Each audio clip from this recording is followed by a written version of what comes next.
Hi everyone, ഇന്ന് എന്റെ കയ്യിലുള്ളത് നല്ല അടിപൊളി നെല്ലിക്ക ചമ്മന്തിയാണ് കേട്ടോ. ഇത് ഉണ്ടാക്കാൻ ഭയങ്കര ഈസിയാണ്. നമ്മുടെ അടുക്കളയിൽ തന്നെയുള്ള 2-3 ഐറ്റംസ് മതി ഇത് ഉണ്ടാക്കാനായിട്ട്.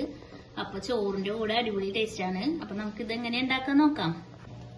അതിനായിട്ട് ഞാൻ ആദ്യം തന്നെ 6 നെല്ലിക്ക എടുത്തിട്ടുണ്ട്. അതൊരു പാത്രത്തിലേക്ക് ഇട്ടിട്ട് നമുക്ക് കുറച്ച് വെള്ളം ഒഴിച്ചിട്ട് വേവിച്ചെടുക്കാം കേട്ടോ.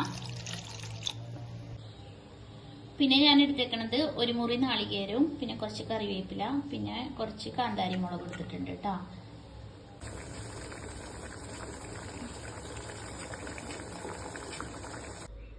അപ്പൊ ഇതാ നെല്ലിക്കൊക്കെ നല്ലപോലെ വെന്തു ഇങ്ങനെ വിട്ട് വന്നിട്ടുണ്ട് കേട്ടോ.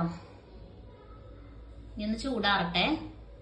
നന്നായി ചൂടാറിയപ്പോൾ ഞാൻ ഇതിന്റെ കുരുവൊക്കെ ഒഴിവാക്കി മാറ്റിയിട്ടുണ്ട്. ഇങ്ങനെ കഷ്ണങ്ങളായിട്ട് പൊട്ടിച്ചെടുക്കുക.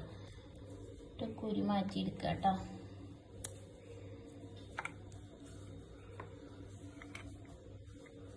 ഇനി ഇതിലേക്ക് ആവശ്യമായിട്ടുള്ളത് കുറച്ച് പുളിയില്ലാത്ത നല്ല കട്ടായിട്ടുള്ള തൈരാണ് കേട്ടോ. ഞാൻ ഇതിലേക്ക് ആവശ്യമായ ഉപ്പും കൂടി ചേർത്ത് കൊടുത്തിട്ടുണ്ട്. എന്നിട്ട് നമുക്ക് ഇതെല്ലാം കൂടി നല്ല വെണ്ണ പോലെ അരച്ചെടുക്കാം കേട്ടോ.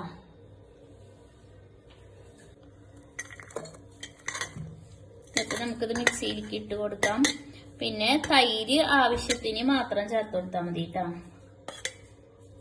വല്ലാതെ വെള്ളം പോലെ ആവണ്ട. ആദ്യം 2 ടീസ്പൂണ് ചേർത്ത് കൊടുത്തിട്ട് പിന്നെ വേണമെങ്കിൽ മാത്രം ചേർത്ത് കൊടുത്താൽ മതി കേട്ടോ. പിന്നെ ഈ നെല്ലിക്ക വേവിച്ച് വെച്ചതും ചേർത്ത് കൊടുക്കാം. മറ്റത് നമുക്ക് അരച്ചിട്ട് വരാം.